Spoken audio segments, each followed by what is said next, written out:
On se retrouve avec, Dominique Pietri. Bonjour Dominique. Bonjour, Dominique, vous êtes écrivain, comment vous dites? moi je dis autrice. Autrice, c'est mieux autrice. On D'accord, entend on entend le féminin. c'est vrai.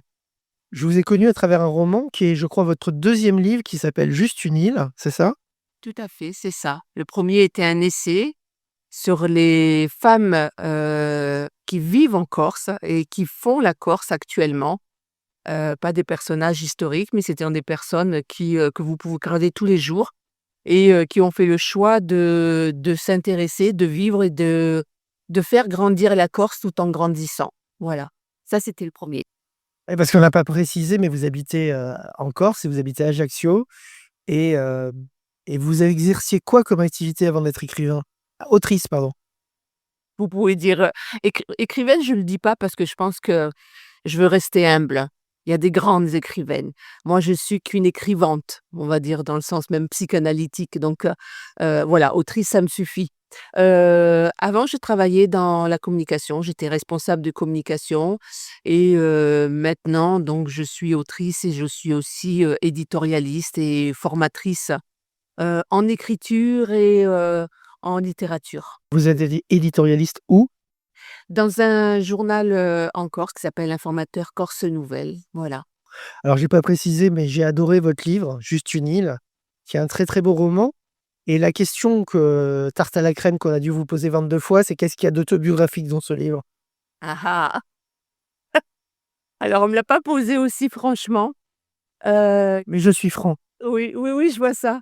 Hem, Qu'est-ce qui est autobiographique? Je crois que c'est, je vais faire une pirouette en disant que c'est, à la lectrice et au lecteur de chercher ce qui est autobiographique, et quand je dis ça, je cherche pas à fuir la question, mais je pense que, il n'existe pas un seul, roman où il n'y a pas une part, du souffle de l'auteur, de celui qui a écrit, qui a voulu, transmettre quelque chose. Donc après, qu'est-ce qui est autobiographique ou pas? La seule chose que je peux vous dire que, l'histoire de Tildette, Tildette est un personnage réel, qu'elle a existé et que, au moment où, Tildette, vient raconter son histoire, sa belle histoire en Corse, la narratrice laisse la place à l'autrice. Parce que ça, c'est une vraie histoire entre moi et Tildette. Donc on en saura pas plus, mais en tout cas, on renvoie nos auditeurs à la lecture de ce livre qui s'appelle donc Juste une île aux éditions Scudo. Scudo.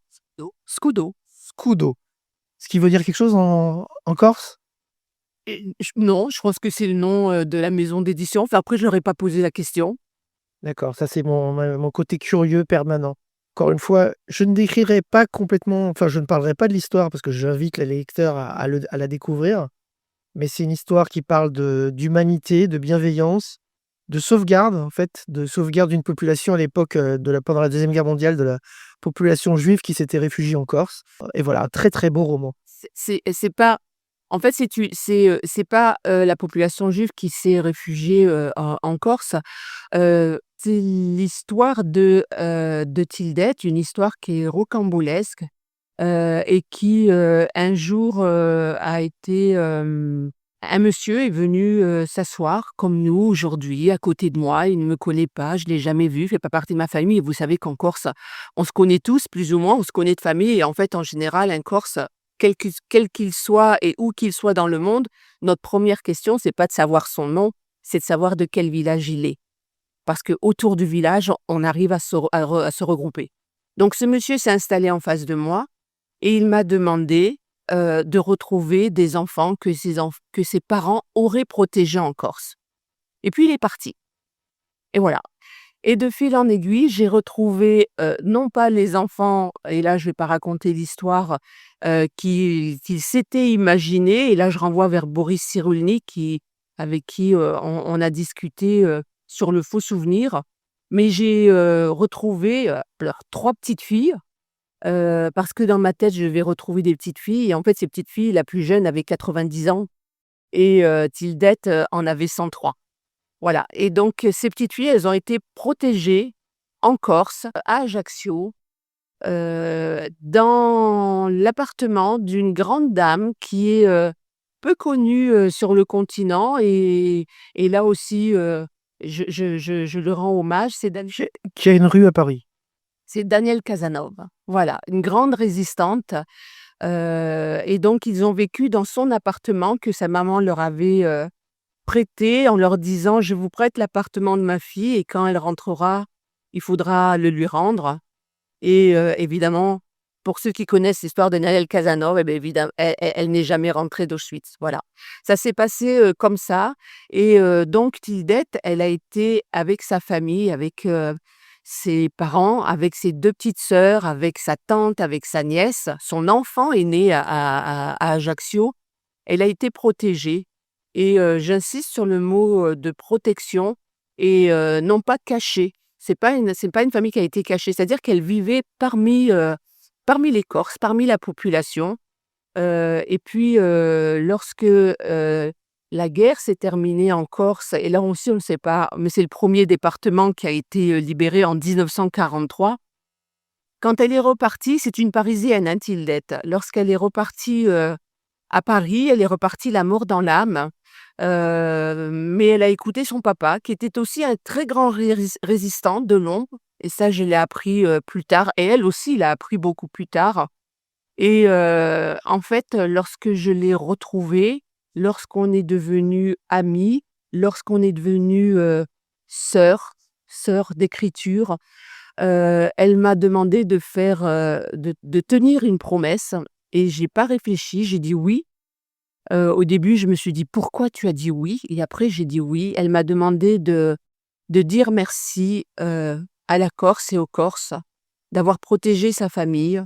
Elle m'a demandé de raconter son histoire au-delà de la mer Méditerranée que j'ai franchie aujourd'hui pour pouvoir, dire que oui, c'est possible. L'humanité est possible, il suffit de s'en donner les moyens.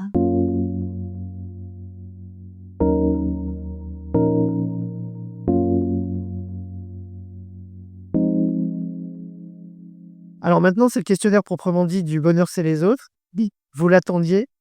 Et la première question que je pose à tous mes invités, c'est quoi votre définition du bonheur? Alors, vision du bonheur, je vais reprendre, une définition de Pascal Quignard, où en fait, c'est Les grands écrivains. très grand écrivain et un écrivain sur, ma table de chevet qui me porte, qui voilà et en fait, il explique dans son avant-dernier livre, le bonheur, la bonne heure. Voilà et je garde ça comme expression, c'est d'arriver à trouver, ne serait-ce qu'un moment, furtif, mais de partage et le bonheur, c'est, regarder une fleur, c'est regarder, la rosée. Alors en Corse, nous, on a la possibilité, ce que j'ai dit, bah, moi d'aller souvent, près de sur le bord de p sur la plage et de regarder les vagues et de compter les vagues, voilà. Le bonheur, c'est ce qu'on partage. C'est quelque chose de tellement éphémère qu'il faut se rendre compte que c'est important. C'est ça la définition du bonheur.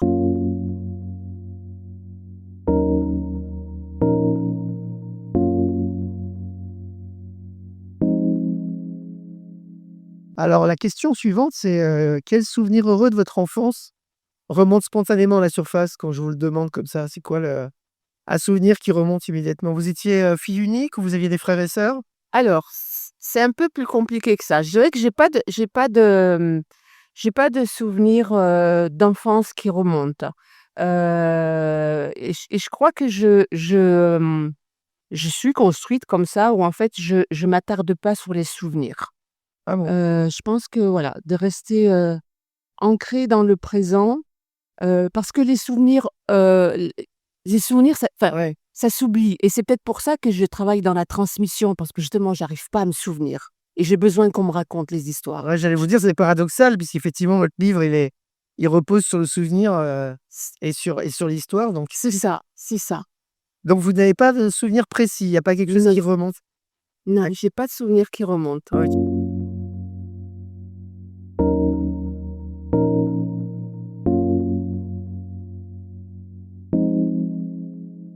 Alors vous lisez beaucoup de livres, vous en chroniquez, certains, vous voyez aussi probablement des films et des pièces de théâtre? Ou bien, moi j'ai envie de vous demander, pas ou bien, je vous ai envie de vous demander, est-ce que vous avez un livre fétiche ou un film fétiche ou une pièce de théâtre ou un auteur qui vous a marqué de façon indélébile et pourquoi?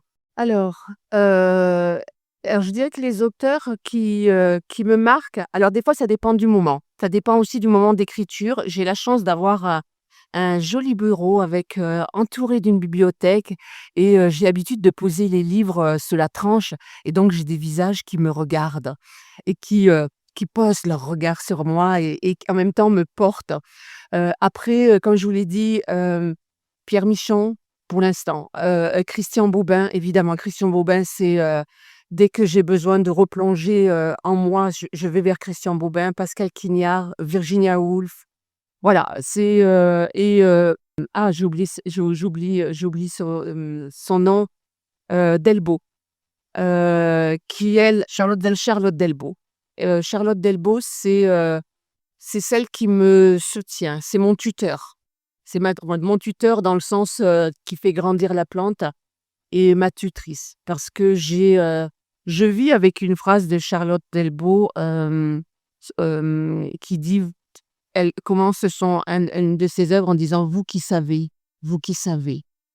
et pour finir dire: «En fait, vous ne savez pas» et Précisons quand même que Charlotte Delbo, pour ceux qui ne la connaissent pas, c'est une grande poétesse qui a connu les camps d'extermination, enfin les camps de déportation et d'extermination, et qui, je crois, s'est suicidée, quelques années, tout à pas mal d'années après son retour des camps, en fait. et qui faisait partie du même convoi, que Daniel Cazeneuve.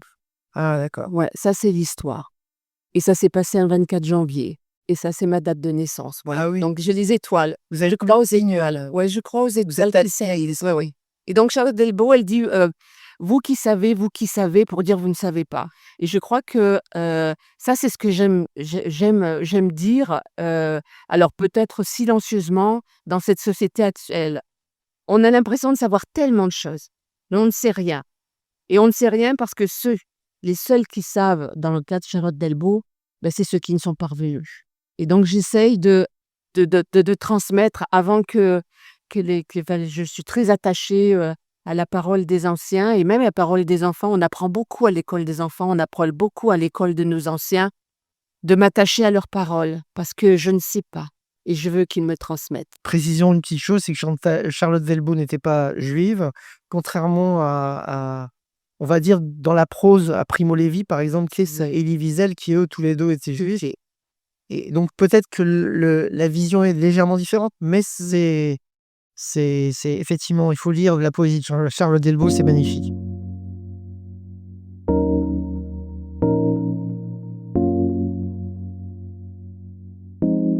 Dominique, de quoi ne voudriez-vous jamais vous priver dans la vie, sous-entendu pour être heureuse? de lire et d'écrire. De lire et d'écrire. Lire et d'écrire. C'est, Vous l'avez toujours fait, je l'ai toujours partie de votre fait. vie? Je l'ai toujours fait et je crois q alors vous voyez les souvenirs d'enfance, je crois le plus loin souvenir que j'ai, c'est que j'ai su peut-être lire avant de parler. Voilà et il y a pas un jour où je n'écris pas, où je ne lis pas, et je trouve que c'est tellement important. Le livre est important.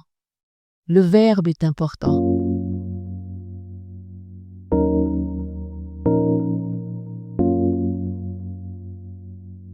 Alors la question suivante, on dirait qu'elle a été écrite pour vous alors que je l'utilise depuis plusieurs mois. C'est, quel rapport vous entretenez avec la spiritualité au sens général et avec la mort, avec l'au-delà? Est-ce que sans trahir un secret, vous m'avez dit que tout à l'heure, vous allez aller au cimetière pour parler à Tildet sur sa tombe. Est-ce que vous entretenez comme ça un dialogue avec les morts? Pas du tout? Alors, j'entretiens pas un dialogue, à proprement parler. Je suis, quelqu'un de profondément laïque, tout en respectant parce que vous savez qu'en Corse, on est, une terre de spirituelle, de tradition, et donc je respecte et je partage, certaines traditions. Je parle pas aux morts. Je pense que la mort, elle fait partie de la vie. Donc, je m'en j'ai pas un rapport morbide, on va dire, avec la mort. C'est non, c'est, je sais pas si, le fait de vivre, en fait, on n'est pas des morts vivants et en fait, on était vivants avant et après, voilà et Tildette, oui, parce que Tildette nous a quittés, le 31 décembre. Voilà, comme si, l'histoire, enfin, elle voulait tourner la page et que j'ai besoin d'aller lui raconter, déjà lui dire que j'ai tenu ma promesse et ça m'émeut chaque fois que je le dis et aussi de lui dire que voilà, le message est passé.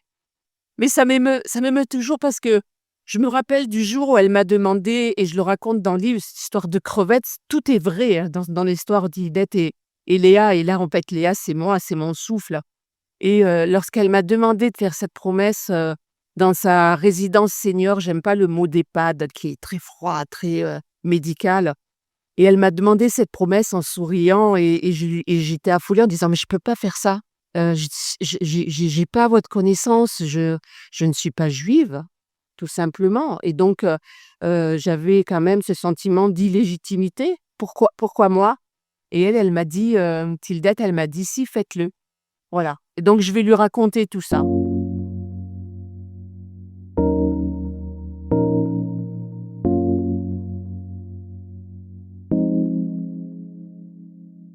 Alors vous êtes une femme de mots, vous écrivez remarquablement. Ça a beau être un premier roman, parce que votre premier livre, c'était un essai. Ça a beau être un premier roman, c'est très maîtrisé stylistiquement parlant, avec 2 parties quand même très différentes entre la première partie et la deuxième partie du livre, mais c'est très maîtrisé, stylistiquement parlant. Mais donc je disais, vous êtes une femme de mots et si je vous demande c'est quoi le mot de la langue française que vous préférez ou celui auquel vous pensez là instantanément au moment où on se parle là? Vous me dites quoi? Je dis libre, hein. Livre. Livre, livre dans le sens de l'objet, dans le sens de se livrer, voilà, de faire don de soi et d'avoir cette, quelqu'un on vous lit cette histoire. Je crois que le mot livre, c'est un très beau mot. Ouais, c'est un mot qui rime avec ivre, qui rime avec libre C'est ça. et oui, c'est un très beau mot, ouais. Oui, oui, oui.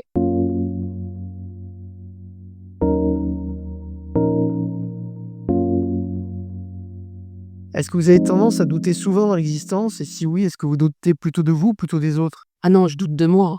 Je doute toujours, toujours, et c'est peut-être même ce qui me fait avancer, le doute. J'ai très peur des gens qui ne doutent pas. Vous ne doutez pas, vous savez tout, vous connaissez tout. Enfin moi ça m'effraie, ça me terrorise.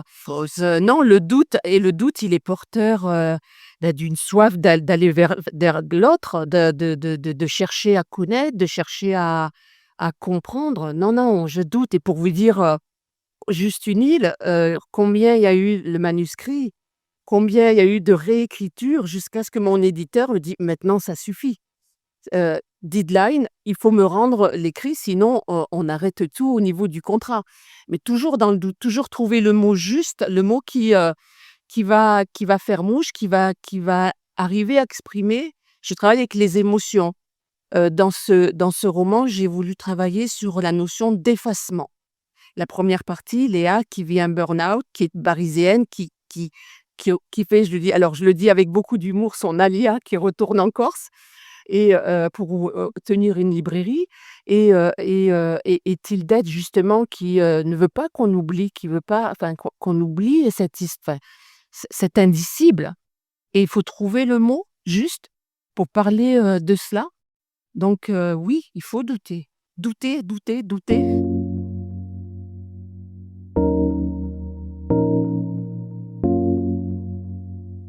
Pour quel défaut de vos contemporains vous avez le plus d'indulgence?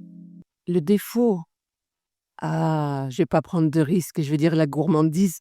Oui, alors vous êtes indulgente avec moi, hein. Ah, je vais trahir un secret. Nous avons partagé un café, vous vous êtes contenté de prendre un café et moi, si ma femme m'entend, elle va m'engueuler, mais j'ai pris une mousse au chocolat, voilà. Non, non, la gourmandise parce que la gourmandise, elle ne provoque pas la colère.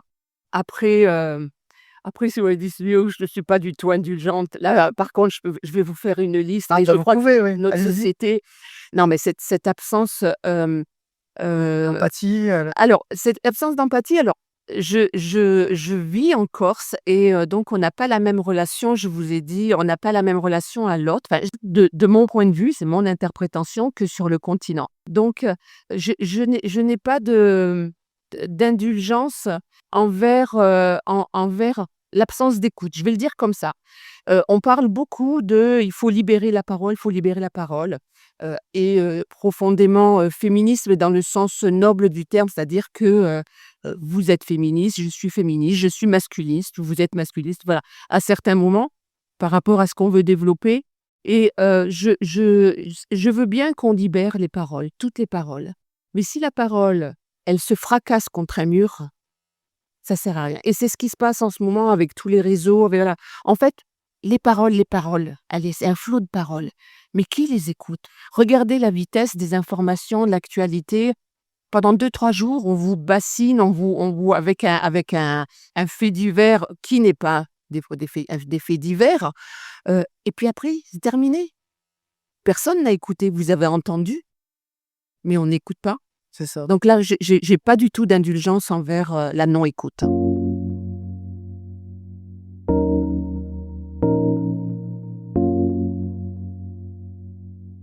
Quasiment la dernière question, c'est, le monde se sépare, souvent, un peu de manière artificielle, entre les gens qui sont pessimistes et les gens qui sont optimistes.